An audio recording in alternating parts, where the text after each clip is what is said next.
another 30 seconds or so. Let me just peek outside, make sure we don't have any stragglers coming in.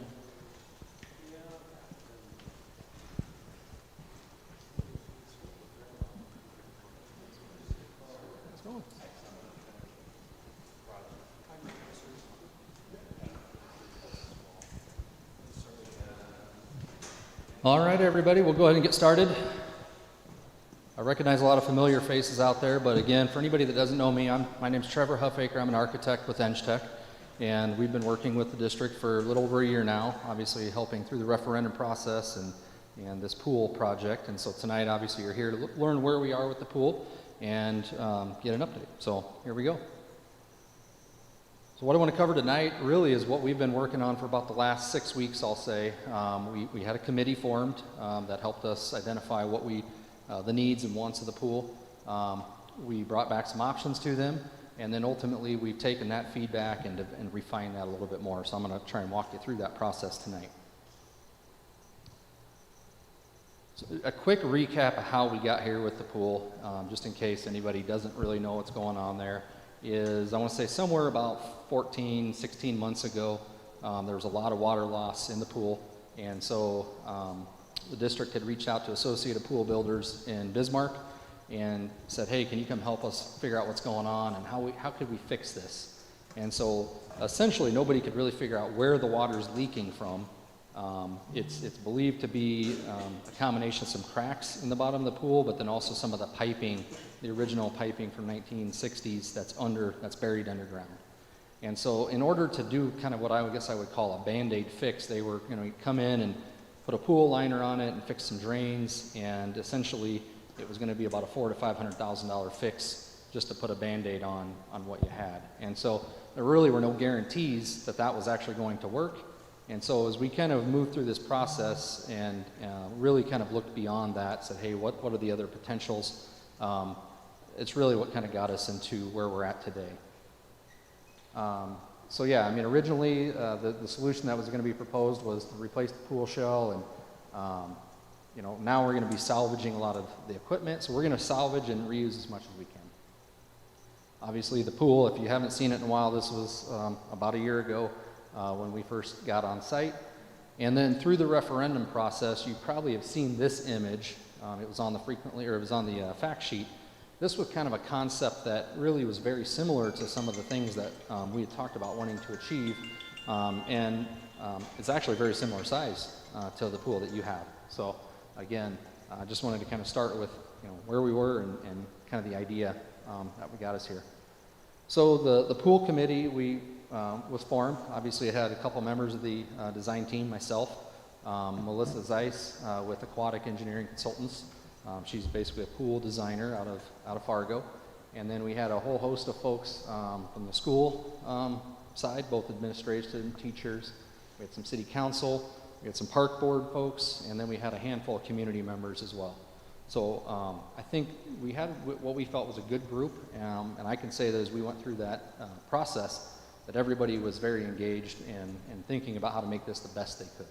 So essentially, we had 3 meetings. We met first back on March 18th, and the whole idea behind that meeting was saying, hey, who are we really trying to get to on this pool? Who do we know our users are going to be, our targeted users, our stakeholders, people that we want to make sure at this committee meeting, and we felt that we had all that covered. We talked about needs and wants, and I'll get into this here in a minute. Our second meeting, we actually then brought back our first round of design options that kind of attempted to achieve what came out of that first meeting. And then lastly, we had a meeting here just about a month ago, and that was where we kind of brought back our final design. We made a few changes even since then, and that's what I'll show you tonight. But if you peeked at the boards, that kind of represents the new changes. So early on, as we were kind of talking, why are we here doing this? Obviously, the referendum passed, and the community supports this project. How do we make this pool better? How do we make it better than what was here before? And I think, one of the biggest things for the group was to make this really about family recreation and making sure that we maximize the use of the pool. And not just in summer, but, how can we do it all year round? So again, we wanted to serve all ages. And the idea that maybe if you had a party room or some sort of classroom, that could also help serve some other needs. A big thing was incorporating the pool into school curriculum. So again, will be a work in progress to get that happening, but the idea is how do we use the pool to actually teach kids as part of their curriculum, how to give them swim lessons so they actually make it valuable during the day. And then also, there's some other kind of benefits to sports teams, things like that for rehab therapy, as far as the school use. And then lastly, the community benefits. I mean, obviously it's going to bring the pool back. A lot of people use the pool, from what I understood from our committee, daily to do lap swimming and other types of swimming. Having it be able to be designed so that we can have certified Red Cross lifeguard training here. That was a really big thing as we looked at the design of the pool. And again, just making this as accessible as possible throughout the day. And there's still some planning. We don't have all the details. I guess I don't have the details, but there's still some planning that will have to go into how all this functions and works. But the plan is designed, I feel like, in a way that would accommodate a wide variety of uses. So we did this little needs analysis. Basically, everybody got sticky notes, and you could put as many up there as you wanted. It's just, hey, what do we really think we need here? And as you can see, there's a whole long list of things on the right-hand side that represent all the sticky notes that are on the board. Again, accessible, access to the pool, separate entrance, locker rooms. Separate locker rooms was actually one thing that came up a few times. Family space was a popular one. Learning area, kids area. So again, just a whole host of what everybody felt was important. And then kind of some wants beyond that, I guess I would say. And some of these overlapped a little bit from the wants to needs, just depending on who put that item up here. So after we kind of did this exercise, we kind of had these two long lists, and so we really tried to narrow it in. And so what we did is we took them and came up with what we felt were the priorities for the pool. And so this is a little harder to read. So this is basically what it boils down to. There was like 5 things that we really tried to achieve, and there's some subpoints in those as well. Again, lap swimming was one thing that was important. As you're going to see, number 3, the splash pad was something we talked about, and that splash pad was kind of important because it in some respects, it influenced the design of the pool, meaning the number of lap, the location of it affected the number of lap lanes and things like that. So again, we made sure that we were real clear on the number and the length and quantity, things like that. Again, as I mentioned earlier, swimming lessons was really important. And to go along with the swimming lessons, again, is that classroom concept where you can actually be teaching and then actually doing in that same space. Having use to technology, whether that be having monitors out in the pool or having them in that classroom. That was a key component as well. And then, as I mentioned earlier with the Red Cross, having that pool depth to make sure that we meet the Red Cross standards, and that just means that in this instance we have a 10-foot deep end. The splash pad and play area, again, if you saw that first image, that's basically, it's a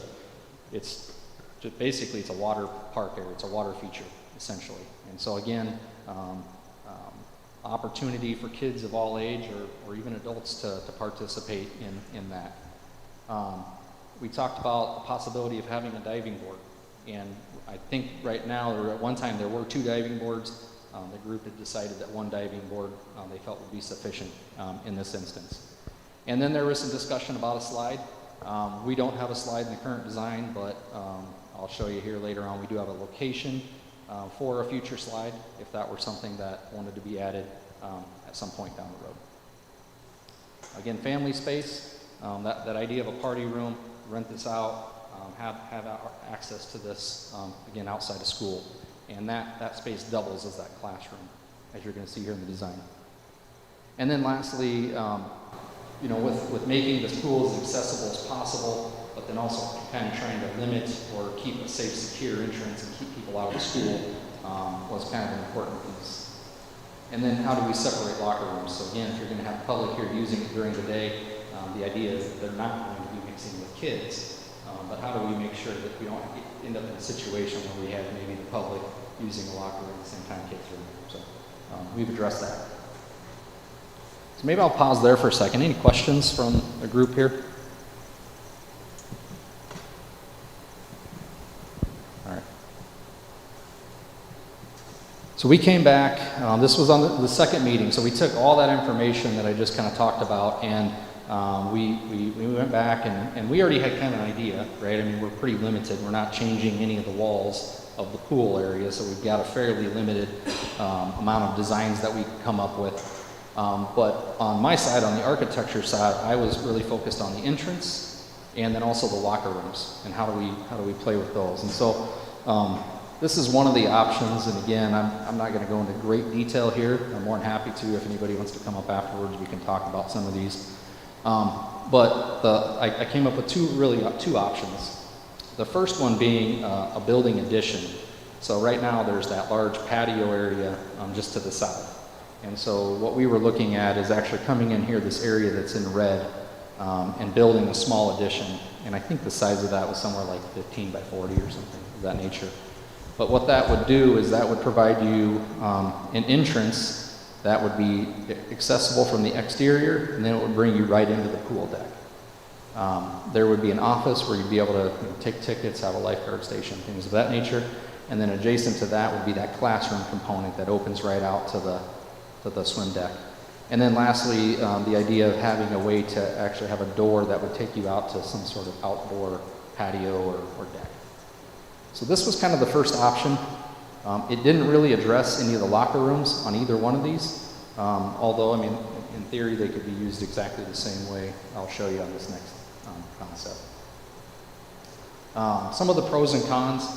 One of the cons is we're talking, it's a small addition, so when you start thinking about economy of scale, now we've got footings, foundations, we've got structure, walls, we got to think about how to get, HVAC, all those types of things out into this exterior space. So it became a little bit of a, the cost balance of doing that versus maybe what you're going to see in this next option. We had some people in our group that really liked the idea, or maybe a mixture of this and the next one. I know for, one thing is a lot of times you want people to actually come into, say, the bathroom area, shower area before they're going down to the pool deck. Wasn't really a big concern with the group. I didn't feel, and I don't think as we kind of looked at what the codes would be for this area, it wasn't a requirement. In some states like South Dakota, that's actually required that you pass through a locker room, shower area before you go to the pool deck. So our second option that we proposed is this area that you see in blue. And this is the current, there's two locker rooms. There's a women's locker room, there's the office in the middle, and then there's a men's locker room in this plan. And so what this one did is actually it's a complete renovation. So we're basically taking out all the interior walls of that space. And the idea is that we would actually use the existing door that's on that side of the building. But what we would do is, where this blue line is, we'd actually create a second door on the inside that would be, basically it'd be locked all day unless you had a key fob to bypass that. So if, you're coming to do lap swimming in the morning on an open swim day, you could come into here, and then there's a door that takes you directly into what would be a classroom space that then you could check in at the office before you go to the pool. So it's a way that actually allows that space to become a vestibule, and it becomes dual function in that nature. So then there would be an office in the middle. That would be a lifeguard station, allow changing and storage for those folks during the day. And then essentially what is currently mostly, I guess I would say, the men's locker room, we'd actually divide that into two and create two small locker rooms that would be for that, I guess what I would call public use during the day. So again, not having the volume of folks, we felt like that would be achievable just to have a small area. Again, it's a restroom that could be used during the pool, easy access, but then for the again, public people, they could use that. And then the idea is that when we're talking about students using this during the day, we've got the two large locker rooms to the north side that already have a lot of lockers, they have a lot of storage, they've got showers. That then becomes the school locker room. So we've kind of got that two locker room system going on. There was some discussion in some of the, I guess I would call it wants and needs, about the idea of creating a therapy pool, possibly, again, for the rehab, tying it in with the hospital. That's actually what this little red box is here, is if in the future you ever wanted to add something on, you know, there would be room to do it. So whether it's a therapy pool, whether it's additional storage, you know, it's an option. And we kind of discussed whether or not do we design something like this and do it as like an alternate so we know what the cost is. Ultimately, I think it came down to the committee said they just didn't feel like there was probably enough demand for something like that. So we took that off the plan. So again, the pros of this plan, it becomes interior renovation. So we're really not going outside the building. We still achieve all those same things as before. And it's a completely, it would meet all the accessible ADA needs. That's one, actually, that's a con of this previous plan, is we weren't touching anything in here. So you start thinking about accessibility for the toilet fixtures, the showers, things like that. We weren't really touching any of that. But on this new plan, now we're able to make this space fully ADA accessible. Questions on those two plans? I'm going to go into the pool next, so yeah. With that vestibule in the classroom, do you guys, when you talk about having TVs and stuff, and that's for people will be entering through with just a key fob? Can you talk about damage to equipment and stuff like that as a concern? Right. Okay, so the question was, with respect to this classroom, we might have some technology, TVs, things of that nature in there, and if that's open to the public, are we concerned about damage, vandalism, things like that? I guess the question didn't really come up, I think, during our discussion. I think for the most part, based on, I can only say this based on my experience with the committee, the people that are using this are probably not people that would probably create vandalism in the school. But, I mean, there's a possibility of it. We would have, I mean, there'd be an opportunity to put security cameras in there as well. And this vestibule would be locked. You would, I guess, this door here would be open during that period of time when it's open swim. Part of our school policies on the open gym cover that already. If you're in charge of that area and you're the lifeguard on duty, or if you're checking into the little gym, which we currently have, your key fob opens that door, and you are only allowed to have people with you that you've had previously signed off on. So, for example, if I go in and use my key fob, it shows on the history of whose key fob opened it, and I'm responsible for anybody that's in there with me. And they should be previously checked in with the school. That says Eric can have Heather and Larry with it. And if I bring somebody else that isn't in there and I get caught, I can lose access to that key fob. So there will be that security measure that if there's damage, we'll know whose key fob opened that door, and they're responsible. Yes, sir. It's north and south, right? The bottom is. Yeah, the bottom is south. Yep, this is the street to the south. Yep. When that was first built, there was a big sliding door there, and somebody opened it up. Yep, right in there. I think it was a heating problem in the winter, so they bricked it in. Right. But I think if you put like a four-season big sunroom in the south side there, I think that'd be considered protecting the winter. I'll show you some sketches here in a second that kind of address that question.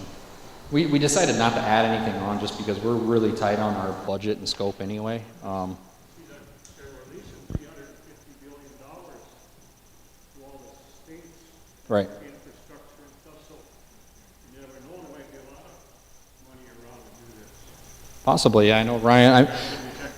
That is what, well, I mean, with the ESSER funds that have been allocated, I know Ryan's looking at that, and that is an opportunity, you know, if perhaps, depending on what our budget does, I mean, that is possibly something that we might dip into, but I don't know on the pool project if those funds would really apply to that as much as they would something else, but I don't know all the ins and outs, but that'd be a Ryan question, so, okay. Does it address what the access would be if somebody's coming in through the vestibule, but maybe there's a class, somebody's using the classroom? Is there a way to go through that you're not disturbing? Right. Yeah, that did come up as a question, and you guys might have to help me, refresh me on that one. We purposely tried to get the door back. I'm going to see if I can move this door back. I've got it right now to what I believe is the code maximum that I can take it, which is 25 feet. If I can get it a little farther, I would, because I would prefer that this door be as far back here as we can, so that if you did come in, you're coming in behind the class. But Was there ever really an instance where you're going to have a class and then you would have lots of people traveling through there? We did talk about that because there was some discussion about maybe creating a secondary hallway. The problem is we're so limited on our square footage. I mean, I But- was just thinking more of if somebody was, it would be just a single one, like if there's somebody using it for like an evening Right. class, but yet maybe we have water aerobics that night too, so then Right. you've got a string of people. There, yeah, so there is one other thing. There is right up here, right at the bottom of the stairs, there's actually an egress door out right there. The intent is it would only be, well, you could get to it both ways. It would be a keyed door, so you wouldn't be able to just walk in and open it. I suppose if you had an instance like that where you know maybe it's, say, after hours, and you know that class is occupied, that's probably something where you could have that secondary door open to have that bypass. Now, this door was added mainly because right now there's really no real good egress out of this space. So we have a door here that would egress out, and then we actually have a door down here that would egress us directly out of the pool. So, okay, all right, I'll jump into these pool options. A little easier to see here. So this is the original option that was, again, I guess most similar to that photo I showed earlier, very early on with the frog and everything in there. So the idea was that there would be kind of a splash pad that would take up a corner of the pool. You'd get 2 lap lanes. You could have your diving well, and it really matches pretty much the existing footprint almost exactly. This option works. We actually went to the pool and we put down some sticky notes. If you go down there now, you'd see some pink sticky notes on the floor. We kind of mapped that out just to kind of visually see how big is that, you know. And I think in general, the group felt that, you know, maybe looking at an option to separate these two might be best, and then it might actually give more activities to the pool. Because when you take this corner up here, this area starts to become kind of deep. That's where we're starting to drop off to that 10-foot area. So it doesn't really give you a lot of swim area in terms of instruction. And same thing for like the little kids when they're getting teaching, you're really in about 3.5 feet of water right off the edge. And so there was, you know, again, trying to help them be more comfortable in the pool. That was something we talked a lot about. So this was kind of a concept that was, I guess, derived off of that, and the idea is in this concept, so again, north is up, so the patio is down on the bottom, and the current office and locker rooms that we're talking about remodeling, or I guess they'd be just off the screen to the right. But the idea with this one is that we'd actually take the splash pad, run it right up to the wall, and then have a dedicated splash pad area, and then there would be this little path around, basically distance between the pool that would allow you to still walk around the pool without having to walk right through the center of the splash pad deck. And then this, you know, as you can see here, you get 3 full lap lanes, and then you actually get a little bit more, I guess, free open swim area. Diving well obviously is the same. This one obviously had 2. But for the most part, we're just kind of cutting off a little corner here, and then we're dedicating that to the splash pad. And I think this third option, if I remember right, it's almost identical to the previous one. The only difference really is that we were just kind of looking at, I think the splash pad's a little bit bigger in option 2 than option 3. So not a whole lot of other difference. Oh yeah, this one actually removed the diving boards and made the deck larger in the front area. So if you had a spectator area or people waiting, you'd actually have more area up in the front with this pool, or with this design. So ultimately, the committee decided that option 2 was the one that they really wanted us to take a little deeper look at on the pool design, and then the renovation option on the locker room is the one that we ultimately looked at. There's questions on that pool before I move on to the next one? Yes, sir.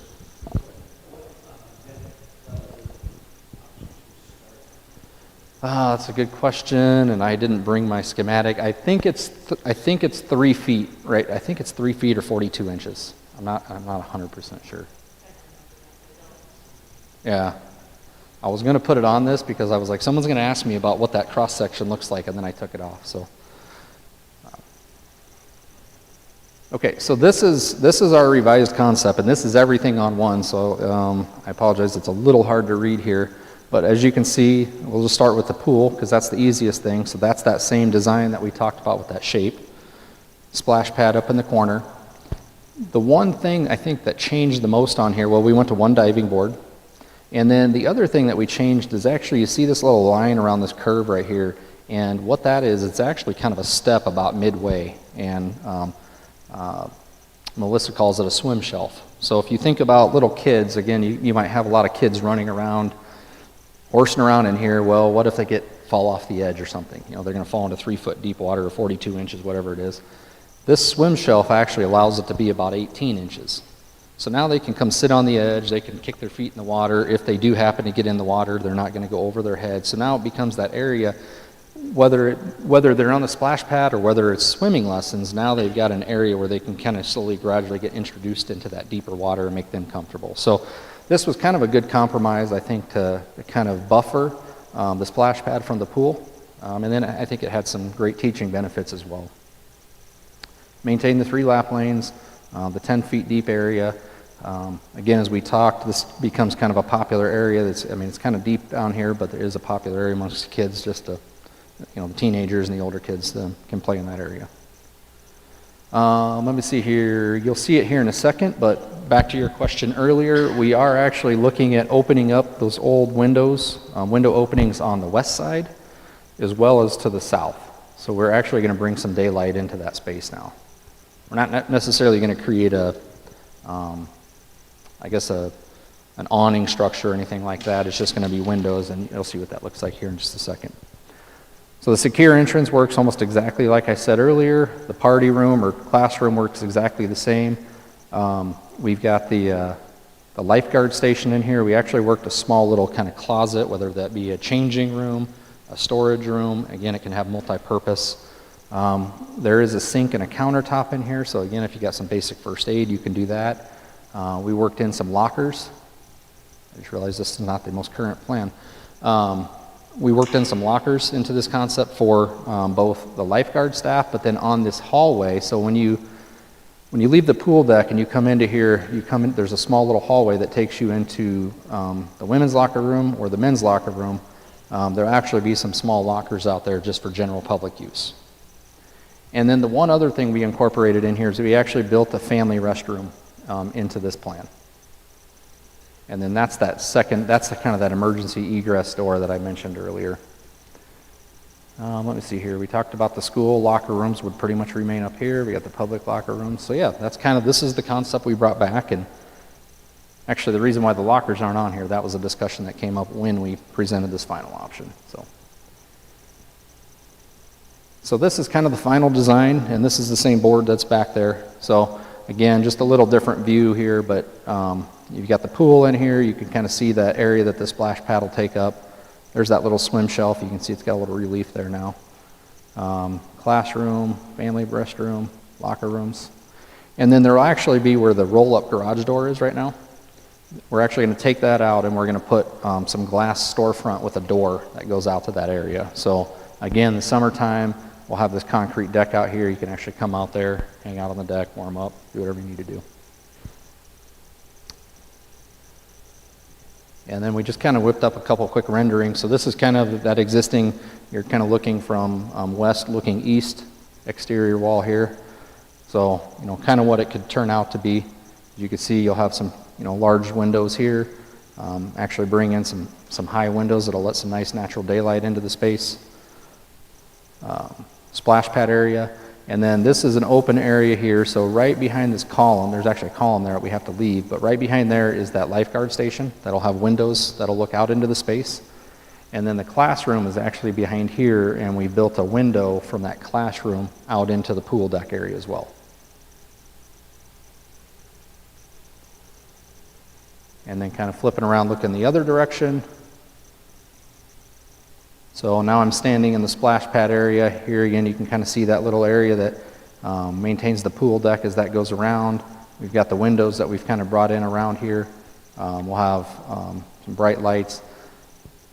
And with this concept right here, we're actually planning like a hard ceiling, like a drywall ceiling that would be attached to the deck. as opposed to the 2x4 ceiling tiles that are in there currently. So my thought is paint that real bright white, again with the daylight and the artificial lighting. It'll be a really bright and, you know, I think it'll be a really inviting and fun space to be in. So I think that's it. I'll leave it on that last one. Yes? Two questions for you. Did you guys discuss, are you going to have permanent lifeguard stands and where are those going to be? Are you going to have portable? Did you guys talk about that? Yep, we will have lifeguard stands in here. I anticipate there'll either be one, probably very similar to where they're at right now, quite honestly.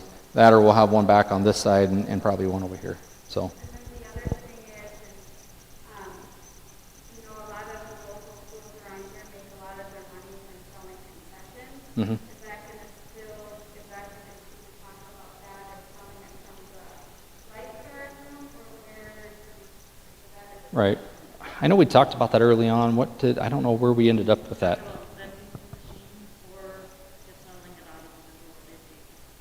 Yeah, so.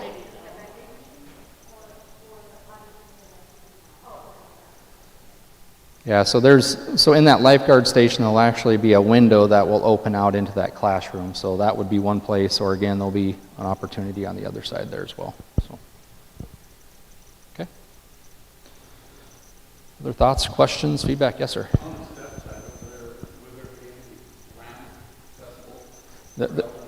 There are no ramps on this one. We would have we would have an ADA lift that would, like the lift that would put you down in the pool. It would be ideal. Again, it just takes up a lot of room. In order to get a ramp in like that, you're going to lose about 6 to 8 feet of the pool. Yeah.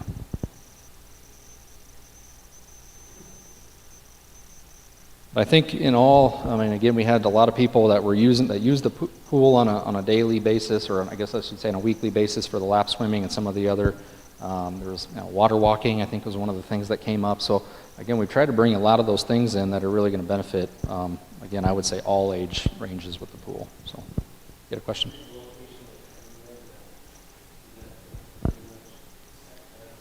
I would say it's set. I mean, I suppose there's nothing saying it couldn't go over in this other area where you have the lap lanes. That would probably make sense as well.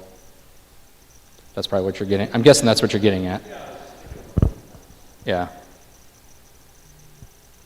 My guess is you're either doing lap swimming or you're going to have the cones set up this direction. So you've got a play area up here, and then you've got your diving area probably back there. That's probably the way I would run it.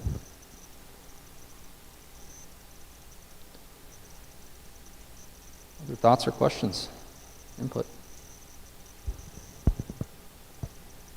I'll stick around if anybody wants to come up and talk afterwards. Again, we've got the boards back there. Appreciate you guys coming out tonight and learn a little bit more. Yeah, one more. Oh, yeah, yep. So right here, you'll see location, rough in. So right here on the end, again, we've got a fair amount of deck area back here. So right here, the thought would be is that we can actually put the rough ends, whether it be plumbing or any sort of footings there, build that in when we rebuild the deck. So that in the future, if it's there, you can just hook the water right up and we don't have to think about how to get that there. It's an ideal location because, again, you're at that 3.5 foot depth of water. So if you can, the younger kids going in there, you're not going to get into 5-6 feet of water. So yep, that was the location we talked about.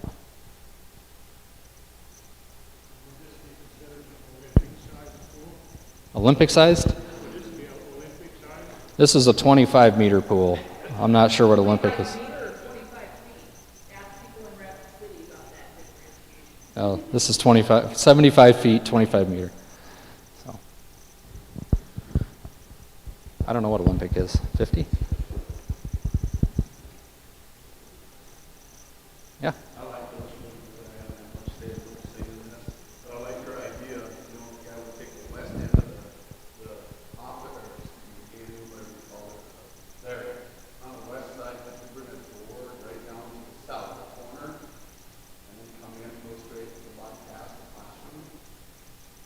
It would be, you never know if it's going to be a birthday party or a classroom or in this town, you never know what's going to be going on, whether it's elderly people, old people. And I kind of agree with her, gave us that access that we get to remember what we have to do. So you're saying like a door on the exterior? We actually did talk a couple times about that door, and, right. I know the main thing came up because that was when we were kind of debating whether or not using this option or creating a separate door down here. And part of the idea was it's just trying to eliminate adding more doors, more access to the school. And that's kind of how we ultimately kind of more or less all agreed that this was the best. But again, I mean, I think if you're in that instance, and I guess I wouldn't know as well as you guys would, how often that classroom is going to be used, and you're going to have other folks here. But I would say that you have this door right here. Again, I guess it depends. You're probably not going to be doing a class or a birthday party during the middle of school and when the school's occupied. So in that instance, maybe there's a bypass method here. That would seem like the most probable way. One factor is that any time that pool's being used, you can't just have a membership and come in and use it. There has to be a lifeguard on duty. Our insurance will not cover us without a lifeguard on duty. So if you're having a birthday party, you're gonna be probably renting the pool area and having a lifeguard, and we don't have an abundance of lifeguards, so for somebody else to just come in and swim, you're not gonna have a ton of those times. We'll have designated time more than likely for last swim, because they're gonna have to have a lifeguard. And it's, you know, we looked into that, and it's just like, yeah, it's no open gym because you have to have that lifeguard on site. Yeah, I think the only exception was if it's like a therapy type thing where you're working one-on-one doing something like that. That would be like the one exception where you don't need a lifeguard. But yeah, you're right. Yeah. Prior didn't have a lifeguard for that. They always have. Someone who's sitting in one.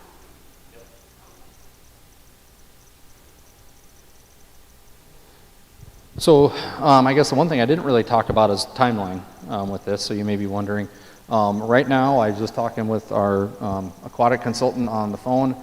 We think based on where we're at and coordinating everything, we're about 2 weeks away from probably having a bid set of drawings ready. So right around Memorial Day, we intend to put this out to bid.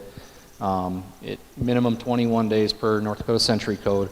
We may look at extending that a little bit just because of the holiday, depending on if we get it out right before or right after. So we would get bids back, I would say, at the end of June. And, you know, obviously if it comes in on budget, we would award that, and they could start construction right away. Obviously, we're going to be fairly limited to this area, so we'll have direct exterior access. So I would anticipate this is something that we would work through the school year to complete, with the idea of it's probably about a 5 to 6 month construction process.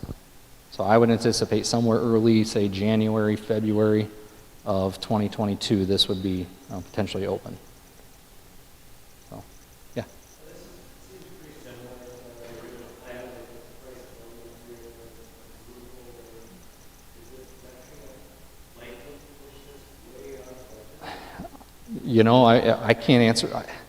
I don't even feel comfortable anymore even saying what my thoughts are, because it's either, we don't have a lot of wood construction, so like right now the big things that I'm hearing that are causing disruptions are wood products, coil stock metals, and copper, like electrical. Those are like the three big things that are seeing a lot of delays right now.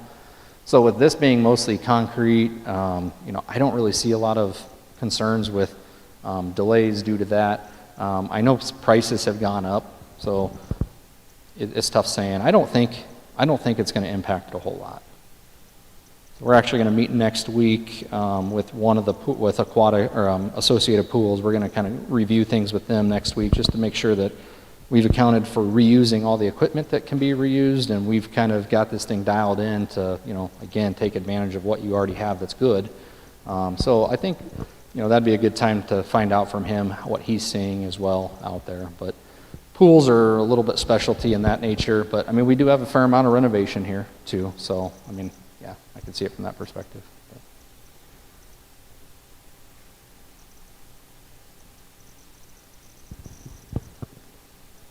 All right. Well, again, I'll hang out as long as you guys want me to. Well, I'm sticking around for the board meeting, so I'll be here for a while. So, thank you, everybody. I appreciate it. Thank you.